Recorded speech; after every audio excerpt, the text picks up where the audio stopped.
నమస్తే. కథ వినండికి స్వాగతం. మనం ఈరోజు చేతన్ భగత్ గారు రచించిన 12 జీవితానికి 11 సూత్రాల్లో నిన్న ముందు మాట విన్నాము. ఈరోజు రంగంలోకి దిగటానికి ముందు ఈ ప్రపంచం ఎలా నడుస్తుంది అనే విషయాన్ని విందాం. నీకు సాయం అందించేందుకు ఎవరూ ముందుకు రారు, నిన్ను ఎవరూ కాపాడరు. బాల్యంలో ఉన్నప్పుడు మనం చూసే ప్రపంచం మన కుటుంబమే. చిన్నప్పుడు మన ప్రపంచమంతా మన ఇల్లే అవుతుంది. మనుషులు ఎలా ఉంటారో, వాళ్ళు ఎలా వ్యవహరిస్తారనే అంశాలను మన ఇంట్లో తక్షణం కుటుంబ సభ్యులు ఎలా ప్రవర్తిస్తారో దానిని బట్టే అర్థం చేసుకుంటాము. కానీ బయట ప్రపంచంలో కంటే మన ఇంట్లో మనపైన ఎక్కువ శ్రద్ధ, ప్రేమ లభిస్తుందని మనం గుర్తించలేం. ఆకలి వేసినప్పుడు గట్టిగా ఏడుస్తాం. వెంటనే అమ్మ ఆహారంతో పరిగెత్తుకుని వస్తుంది. ప్రేమగా దగ్గరకు తీసుకుని ముద్దులు పెడుతూ అన్నం తినిపిస్తుంది. మీరు నడవటం, మాట్లాడటం మొదలుపెట్టగానే ఇంట్లో వాళ్ళంతా తెగ సంతోషిస్తారు. మిమ్మల్ని దగ్గరికి తీసుకుంటారు. మిమ్మల్ని అంతా ప్రేమగా చూస్తున్న, సహకరిస్తున్న భావన మీకు కలుగుతుంది. దాంతో బయట ప్రపంచం ఇలాగే అందంగా ఉంటుందన్న భావన మీకు కలుగుతుంది. అదే రకమైన మద్దతు, సహకారం స్కూల్లో చేరిన కొత్తల్లో కూడా మీకు లభిస్తుంది. అక్కడ అంకెలు నేర్చుకోవటం, చిన్నపాటి నర్సరీ రైమ్స్ చెప్పటం, సరదాగా ఆటలు ఆడటం మాత్రమే ఉంటుంది. మీ మీద ఎలాంటి ఒత్తిడి ఉండదు. అలాగే అసెంబ్లీల్లో పాటలు పాడతారు.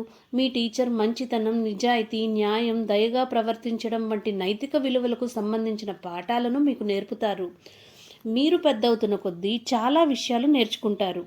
కష్టపడి పనిచేస్తే జీవితంలో ఎదుగుతామని తెలుసుకుంటారు. సమానత్వం, న్యాయం గురించి అర్థం చేసుకుంటారు. ఈ భూమి మీద పుట్టిన ప్రతి వ్యక్తికి సమానమైన హక్కులు, అవకాశాలు ఉంటాయని అనుకుంటారు. స్కూల్లో ముందుకు వెళ్తున్న కొద్దీ పాఠాలు కష్టంగా అనిపిస్తాయి. బాగా చదివితే స్కూల్లో అందరూ మిమ్మల్ని అభినందిస్తారు. మీరు క్లాసులో మీరు మొదటి స్థానంలో నిలిచినా, ఆటల్లో ఏదైనా పోటీల్లో గెలిచినా మీకు బహుమతులు అందిస్తారు. దాంతో అన్నిటిలో ముందు ఉండి రాణించటం, మెరిటోక్రసీలో ఉన్న ప్రాధాన్యత గురించి గ్రహిస్తారు. మీరు బాగా పనిచేసినప్పుడు మిమ్మల్ని ప్రశంసిస్తారు, మద్దతు ఇచ్చి బహుమతులు ఇస్తారు. ఎవరు మిమ్మల్ని విస్మరించరు. మీరు బాగా వృద్ధిలోకి రావాలని, ఎదగాలని ప్రపంచం కోరుకుంటుంది. కానీ ఇదంతా వాస్తవం కాదనే విషయాన్ని మీకు చెప్పదలుచుకున్నాను.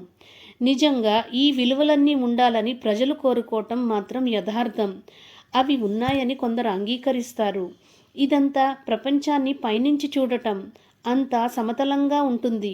సమానత్వం, న్యాయం, నిష్పక్షపాతం ఉన్న వ్యక్తులు ఉంటారు. అందుకే కష్టపడి పనిచేయండి, మంచి మార్కులు తెచ్చుకోండి. మీకు మంచి ప్రతిఫలం లభిస్తుంది. గుర్తింపు, ప్రోత్సాహం మీకు లభిస్తుంది. అది తప్పుడు అభిప్రాయం. ప్రపంచం నిజంగా పనిచేస్తున్న విధానాన్ని కాకుండా భిన్నంగా చూడటం వల్లే ఎదురయ్యే పరిస్థితి ఇది. అందుకే విశాల దృష్టితో చూడాలి. అప్పుడు దాని అసలైన రూపం 3D మౌంటైన్ గుర్తించగలుగుతాం. ఈ భూమి మీద అంతా న్యాయబద్ధంగా ఉంటుందని, అందరికీ సమాన అవకాశాలు ఉంటాయనని అభిప్రాయ వర్గాలను, సమాజంలో హోదాల పరంగా ఉండే గుర్తింపును విస్మరించేలా చేస్తుంది. ప్రపంచం అనేది ఎన్నో వరుస శ్రేణులతో కూడి ఉంటుంది. మీకు సులువుగా అర్థం కావడానికి ఓ వెడ్డింగ్ కేక్ మాదిరిగా 3 శ్రేణులుగా విడదీయదలుచుకున్నాను. ప్రపంచం ఇలాగే నడుస్తుంది. ఎవ్వరూ ఈ విషయం మీకు చెప్పరు. ఈ ప్రపంచం వ్యక్తులను వాళ్ళ హోదాలకు అనుగుణంగా వర్గాలుగా విడదీస్తుంది. మొదటి వర్గం ఉన్నత శ్రేణి, రెండో వర్గం ఉన్నత శ్రేణి వ్యక్తులను సంరక్షించేవారు, బానిస మనస్తత్వం ఉన్నవారు. మూడోది కార్మికులు, సోమరిపోతులు, బానిసలు. ఆయా వర్గాల గురించి ఇప్పుడు వివరంగా మాట్లాడుకుందాం. మొదటి వర్గం ఉన్నత శ్రేణి. అందరికంటే పైనున్న వర్గాన్ని ఉన్నత శ్రేణి లేదా మొదటి తరగతి వ్యక్తులు అంటారు. వారంతా సంపన్నులు, శక్తివంతులు, పేరు ప్రఖ్యాతులు కలవారు. ఇవన్నీ కలగాల్సిన వాళ్ళు కూడా. పారిశ్రామికవేత్తలు, వ్యవస్థాపకులు, రాజకీయవేత్తలు, మీడియా మొగల్స్, సినిమా నిర్మాతలు, సినీ నటీనటులు, దర్శకులు, క్రీడాకారులు, ఫండ్ మేనేజర్లు, ఇన్వెస్టర్లు, సీఈఓలు, సిఎఫ్ఓలు, ఆయా రంగాల్లో అత్యున్నత స్థాయికి చెందిన వ్యక్తులు ఇందులో ఉంటారు. సాధారణంగా మీడియా వారిని జనాభాలో 1% వ్యక్తులు అని ప్రస్తావిస్తూ ఉంటుంది. ప్రపంచ జనాభాలో వారు 1% ఉన్నారనే అంశాన్ని సూచికగా ఇలా వ్యాఖ్యానిస్తారు. నిజానికి ఖచ్చితంగా వారి శాతం ఎంత ఉంటుందనేది నాకు స్పష్టంగా తెలియదు. విద్యారంగ నిపుణుల అంచనా మాత్రం వాళ్ళది 1% అనే. వారు అత్యంత ప్రభావశీలురుగా ఉంటారు. ఇతరులపైన బాగా ప్రభావాన్ని చూపగలుగుతారు. ఈ ప్రపంచంలో ప్రతి అంశాన్ని వాళ్ళు నియంత్రిస్తారు. ఇతరులపైన వ్యతిరేక అభిప్రాయాలను కలిగించడానికి ప్రయత్నించే స్వభావం ఉన్నవాడిని కాను. ఈ 1% ప్రజలు ఒకరితో మరొకరు మాట్లాడుకుని మిగతా ప్రపంచాన్ని నియంత్రించడానికి ప్రయత్నిస్తారని చెప్పటం నా ఉద్దేశం కాదు. కానీ ప్రపంచంలో ఉన్న 8 బిలియన్ల జనాభాలో 1% అంటే 80 మిలియన్లు. అది కూడా పెద్ద సంఖ్యే. ఈ 8 కోట్ల మంది ఒకరితో మరొకరు అనుసంధానమై మిగతా ప్రపంచం పైన కుట్ర చేయాలని చూడరు. కానీ ప్రపంచంలో ఎక్కువ వనరులను, సంపదను, అధికారాన్ని వారే శాసిస్తారు. మిగతా మనుషుల మాదిరిగానే తమకు ఏది మేలు చేస్తుందో అన్న అంశం ఆధారంగానే అనుగుణంగానే నిర్ణయాలు చేస్తారు. ప్రపంచం మొత్తం ముందుకొచ్చి సేవించేలా, తమ అవసరాలను తీర్చేలా చూసుకుంటారు. మంచిగా ఉండటానికి, కనిపించటానికి ప్రయత్నిస్తారు. కొందరైతే ప్రపంచంలో సమానత్వం కోసం తాము పాటుపడుతున్నామని ప్రకటించుకుంటారు. సమాజంలో తమ అసాధారణ స్థితిపై ఉన్నతంగా 1%లో తాము నిలవటం అనేది వారికి ఎప్పుడూ సంతోషాన్ని కలిగిస్తుంది. అసాధారణమైన ప్రయోజనాలు అందుతున్నప్పుడు అసమానత్వం అనేది ఎవరికైనా అన్యాయంగా విషయంగా తోచదు. ఈ వ్యక్తుల తీరుపై నేను తీర్పు చెప్పడం లేదు. నేను కూడా ఈ వర్గానికి చెందిన వాడినే అని కొంతమంది అంటుంటారు. అది కొంతవరకు నిజమే కావచ్చు కూడా. ఒక దశలో నేను కూడా మీలాంటి వ్యక్తినే. మీరు కూడా నాలాగే కావాలని ఆశిస్తున్న వాడిని. మిమ్మల్ని 1% ఉన్నత శ్రేణిలోకి చేర్చాలనే ఉద్దేశంతోనే ఈ పుస్తక రచనకు సంకల్పించాను. ఆ స్థాయికి చేరటం నరకం, అత్యంత శ్రమతో కూడుకున్న విషయం. కానీ అసాధ్యమైన విషయం మాత్రం కాదు. ఈ పర్వత శిఖరాన్ని అందుకోకుండా మధ్యలో ఇనుపగోడలు అడ్డుకుంటాయి. ఉన్నత శ్రేణి వ్యక్తులకు రక్షణ కల్పించేది ఈ ఇనుపగేట్లే. దానితో పాటు ఈ వర్గాన్ని కావలి కాస్తూ సంరక్షించే వర్గం ఒకటి ఉంది. దానిని ద్వితీయ శ్రేణి సంరక్షకుల వర్గం అని నేను వ్యవహరిస్తాను. రెండో వర్గం ఉన్నత శ్రేణి వ్యక్తులను సంరక్షించేవారు, సేవించేవారు, బానిస మనస్తత్వం కలవారు. రెండో తరగతి లేదా ద్వితీయ శ్రేణి వ్యక్తులు ఉన్నత శ్రేణి వ్యక్తుల సేవకులు, సంరక్షకులుగా ఉంటారు. మొత్తం జనాభాలో దాదాపు 9% మంది ఉంటారు. దీనికి సంబంధించి నా దగ్గర ఖచ్చితమైన లెక్కలు లేవు. కేవలం ఇది నా అంచనా. ఇప్పటికీ వాళ్ళ సంఖ్య తక్కువే. కానీ ఉన్నత శ్రేణి వ్యక్తులతో పోలిస్తే మాత్రం కొంచెం ఎక్కువ. ఈ రెండో తరగతి వ్యక్తులు వృత్తి నిపుణులుగా ఉంటారు. న్యాయవాదులుగా, వైద్యులుగా, ఇంజనీర్లుగా, బ్యాంకర్లుగా, అకౌంటెంట్లుగా, ఉన్నత స్థాయి ప్రభుత్వ ఉద్యోగులు, సేల్స్ మేనేజర్లు, ఎంఎన్సీలో పనిచేస్తున్న ఎగ్జిక్యూటివ్లు అదే స్థాయి వృత్తి నిపుణులుగా పనిచేస్తుంటారు. ఉన్నత మధ్య తరగతిలో ఉన్నత స్థాయికి చెందిన వారని చెప్పుకోవచ్చు. వాళ్ళు కొంచెం శ్రమ పడితే ఉన్నత శ్రేణి సంపన్నుల సమీప స్థాయిని అందుకోగలుగుతారు. ఫ్రెంచ్ విప్లవం తాలూకా వారసులుగా వారి సంఖ్య తక్కువే. ఉన్నత శ్రేణికి చెందకపోయినా వారి ప్రభావం సమాజంపై ఉంటుంది. ఉన్నత శ్రేణి వ్యక్తులు కార్పొరేషన్లకి, ఫ్యాక్టరీలకి, ఆసుపత్రులకి అకౌంటెంట్లుగా లెక్కలు చూడటానికి, ఇతర మార్గాల్లో సేవించటానికి వీళ్లను ఉపయోగించుకుంటారు. ఉన్నత శ్రేణి సంరక్షకులు మరో పని చేస్తారు. వాళ్ళు దిగువన ఉన్న 3వ శ్రేణిలో ఉండే కార్మికులు, సోమరిపోతులు, బానిసలు పనితీరుని పర్యవేక్షిస్తారు. ప్రపంచంలో 3వ తరగతిలో ఉండే వ్యక్తుల సంఖ్య ఎక్కువ. మిగతా రెండిటికంటే ఎక్కువ ఉంటుంది. ఈ తరగతిలో ఉండే వ్యక్తులను జాగ్రత్తగా చూడకపోతే వాళ్ళు ఉన్నత శ్రేణి వ్యక్తుల నుంచి అధికారాన్ని గుంజుకుంటారు. ఈ తరహా సామాజిక ఆర్థిక విప్లవాలు ప్రపంచ చరిత్రలో అనేక సందర్భాల్లో చోటు చేసుకుని ఉన్నాయి కూడా. ఏది ఏమైనా ద్వితీయ శ్రేణిలో ఉన్న వ్యక్తులు 3వ తరగతిలో ఉండే వ్యక్తులు సరిగ్గా మసులుతున్నారో లేదో అని చూడటంలో నిరంతరం అప్రమత్తంగా వ్యవహరిస్తుంటారు. 3వ తరగతిలో ఉండే వ్యక్తులు కార్మికులుగా, డ్రోన్లుగా, బానిసలుగా వ్యవహరిస్తుంటారు. ఈ సందర్భం తమ ఆధిపత్యానికి ఇబ్బంది కలగకుండా అంతా సజావుగా సాగేలా ద్వితీయ శ్రేణి చూసుకుంటూ ఉంటుంది. ఉన్న తరగతి నుంచి పై తరగతిలోకి దూకకుండా ఇనుప కంచెలు ఎప్పుడూ అడ్డుగా ఉంటాయి. ఇది సజావుగా సాగేలా ద్వితీయ శ్రేణి సంరక్షకులు చూస్తుంటారు. వర్గాలను అధిగమించటం సాధ్యం కాదు. ప్రధానంగా 3వ తరగతి నుంచి పై తరగతికి వెళ్ళటం అనేది కుదరని పని అన్న అభిప్రాయంతో ఉంటారు. ఉదాహరణకు, బహుళజాతి సంస్థల్లో మేనేజ్మెంట్ బాధ్యతలు చూసే కొంతమంది ఉన్నత శ్రేణి సంరక్షకులు ఉద్యోగాలలో కొత్త వాళ్లను తీసుకునేటప్పుడు తమలాంటి స్థాయి ఉన్న వ్యక్తులను ఎంపిక చేయాలని చూస్తారు. ఉన్నత శ్రేణి సంరక్షణ వ్యక్తులు పిల్లలు చదివే విద్యా సంస్థల నుంచి వచ్చిన వాళ్లకు ప్రాధాన్యం ఇస్తారు. 3వ తరగతిలో ఉండే వ్యక్తులు ఏ పరిస్థితుల్లోనూ తమను అందుకోకుండా ఉండేందుకు ఏం చేయాలో అదంతా చేస్తారు. తమ కంటే దిగువ స్థాయిలో ఉండే వ్యక్తులు ఎట్టి పరిస్థితుల్లోనూ అంత త్వరగా పైకి ఎదగకూడదనే సహజమైన స్వభావం వారిలో కనిపిస్తుంది. 3వ వర్గం సోమరిపోతులు, కార్మికులు, బానిసలు. సమాజంలో ఎక్కువ సంఖ్యలో ఈ వర్గం కనిపిస్తుంది. మొత్తం జనాభాలో దాదాపు 90% ఉంటారని అంచనా. భారతదేశం ఈ అట్టడుగు వర్గం ఉనికి స్పష్టంగా కనిపిస్తుంది. వాళ్ళ ఆదాయం స్థాయి తక్కువగా ఉంటుంది. అందులో కూడా చాలా వ్యత్యాసాలు ఉంటాయి. పేద, దిగువ మధ్య తరగతి వాళ్ళు ఇందులో ఎక్కువ మంది ఉంటారు. ఈ విభాగంలో ఉన్నవారు నిత్యం డబ్బుకు కటకటలాడుతుంటారు. ఇందులో ఉన్నతంగా ఆదాయం సంపాదించేవారు మధ్యతరగతిలోకి చేరతారు. భారతదేశంలో మధ్యతరగతి వర్గం వారికి తలసరి ఆదాయం తక్కువ ఉంటుంది. వారి జీవనశైలి కూడా అంత గొప్పగా ఏమీ ఉండదు. ఈ దేశం సక్రమంగా నడవటానికి ఈ వర్గాలు అధికంగా శ్రమిస్తారు. అతి తక్కువ వేతనంతో తమ ఉద్యోగాలను ప్రారంభిస్తారు. దినసరి కూలీలుగా, ఇళ్లల్లో పనిచేసే వారిగా, కాపలా కాసేవారిగా, రోడ్డు పక్కన ఉన్న స్టాళ్లల్లో కార్మికులుగా ఉంటారు. అలాగే క్లర్కులు, డెలివరీ బాయ్లు, మాల్స్లో చూసే రీటైల్ సేల్స్ పర్సన్లు, వెయిటర్లు, హోటల్ స్టాఫ్, ఫ్యాక్టరీ కార్మికులు, డ్రైవర్లు, కుక్లు, రిసెప్షనిస్టులు, క్లీనర్లు, అలాగే మీ ఇళ్లకు వచ్చి వైఫై కనెక్షన్ ఇచ్చేవాళ్ళు, మొబైల్ రిపేర్ షాప్కి వచ్చేవాళ్ళు, అలాంటి ఉద్యోగాలు చేసేవారే ఉంటారు.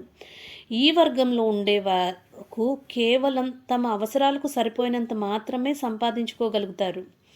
ఏమైనా ఊహించని ఖర్చులు అంటే వైద్య ఖర్చులు లాంటివి వస్తే 3వ తరగతిలో ఉండే వ్యక్తులు అప్పుల్లో కూరుకుపోతారు. వాళ్ళెంత కష్టపడి డబ్బులు పొదుపు చేయడానికి ప్రయత్నించినా తగినంత ఆదాయాన్ని కానీ ఆస్తులు కానీ కూడగట్టుకోలేరు. తమ పిల్లలకు ఖరీదైన విద్యను అందించలేరు. జీవితం అంతా వాళ్ళు ఈ తరగతిలోనే ఉండిపోతారు. పిల్లలను కూడా అలాగే మిగులుస్తారు. ఇక్కడ ఉండే ఇనుప కంచెలు వాళ్ళు పైకి వెళ్లకుండా అడ్డుకుంటాయి. వాటి గురించి ఇప్పుడు తెలుసుకుందాం. ఇనుప ద్వారాలు ఈ వర్గాలను చెదరకుండా ఉంచుతాయి. ఇందులో ప్రవేశించడానికి అనేక రకాలైన అవరోధాలు ఉంటాయి. దానివల్ల పై తరగతులకు వెళ్ళటం కష్టమవుతుంది. కానీ కొన్నిసార్లు వర్గాలు దూకుడు సాధ్యం అవుతుంది. అప్పుడు దానిని అసాధారణమైన విషయంగా చూస్తారు. దీనిని సాధించిన వ్యక్తులు చిన్నపాటి హీరోలుగా చూస్తారు. ఏది ఏమైనా చాలామంది వ్యక్తులు తమ ఉన్న వర్గంలోనే ఉండిపోవాలని చూస్తారు. ఇనుప ద్వారాలను ఛేదించడానికి ఎలాంటి ప్రయత్నము చేయరు. ఇనుప ద్వారాలు పై వర్గంలోకి అడుగు పెట్టకుండా అడ్డుకునే సవాళ్లు, వాటిని అధిగమించడం ఎంత కష్టమో అర్థమవుతుంది. ఉదాహరణకు, 3వ వర్గం నుంచి 2వ వర్గంలోకి దూకటానికి ప్రధాన అవరోధం ఇంగ్లీష్ భాష. మీకు ఆంగ్లం మాట్లాడే నైపుణ్యాలు లేకపోతే మీరు ఏమాత్రం ముందుకెళ్లలేరు. మీరు 3వ తరగతిలోనే ఉండిపోవలసి వస్తుంది. కానీ మీరు ఇప్పటికే మొదటి వర్గంలోని వారైతే ఇదేమంత ప్రాధాన్యత కల విషయం కాదు. శక్తివంతమైన ఓ రాజకీయ నాయకుడు కానీ, విజయవంతమైన క్రీడాకారుడు కానీ హిందీ బాగా వచ్చి ఇంగ్లీష్ రాకపోయినా పెద్దగా ఇబ్బంది పడరు. ఇనుపగేట్లకు ఉన్న తాళాల్లో ఆంగ్లం ఒకటి. అది ఒక తరగతి వాళ్ళు ఇంకో తరగతిలో దూకకుండా అడ్డుకుంటుంది. మరో అవరోధం భారీ పోటీ ఉన్న ప్రవేశ పరీక్షలు. వీటిని ఎదుర్కోవాలంటే చాలా శ్రమ పడాలి. దీనిలో విజయం సాధిస్తే పై తరగతిలోకి వెళ్ళడం సాధ్యమవుతుంది. తక్కువ మందికి మాత్రమే అది సాధ్యపడుతుంది. మిగిలిన వాళ్ళంతా తిరస్కారానికి గురవుతారు.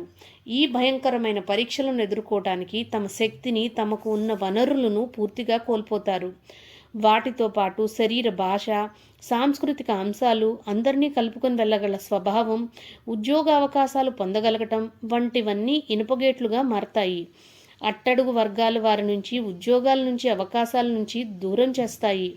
ఉదాహరణకు, డెలివరీ బాయ్గా పనిచేస్తున్న వ్యక్తి ఎప్పటికీ ఓ బహుళజాతి సంస్థలో పనిచేయడానికి అవసరమైన సంబంధాలను, నెట్వర్క్ సమకూర్చుకోలేడు. అతని శరీర భాష అతని తరగతిని గుర్తు చేస్తుంది. స్వయంచలితంగా అతని అవకాశాలు పరిమితం చేస్తుంది. రెండో వర్గానికి మొదటి వర్గానికి మధ్య కూడా ఇనుప ద్వారాలు ఉంటాయి. అది కొద్ది మందికి మాత్రమే మొదటి తరగతిలో దూకటం కుదురుతుంది. వాళ్ళు ఇనుప ద్వారాలను బద్దలో కొట్టగలిగిన వాళ్ళు లేదా దూకగల సామర్థ్యం ఉన్నవాళ్ళై ఉంటారు. దీనికి అన్నిటికంటే ముందు అత్యున్నత స్థాయి సంబంధాలను ఏర్పరచుకోగల కళ, నెట్వర్కింగ్ అవసరమవుతుంది. కఠోర శ్రమతో పాటు కొంచెం అదృష్టం కూడా కలిసి రావాలి. దైవదత్తంగా సంక్రమించే సామర్థ్యం, సృజనాత్మకత కూడా అవసరమవుతాయి.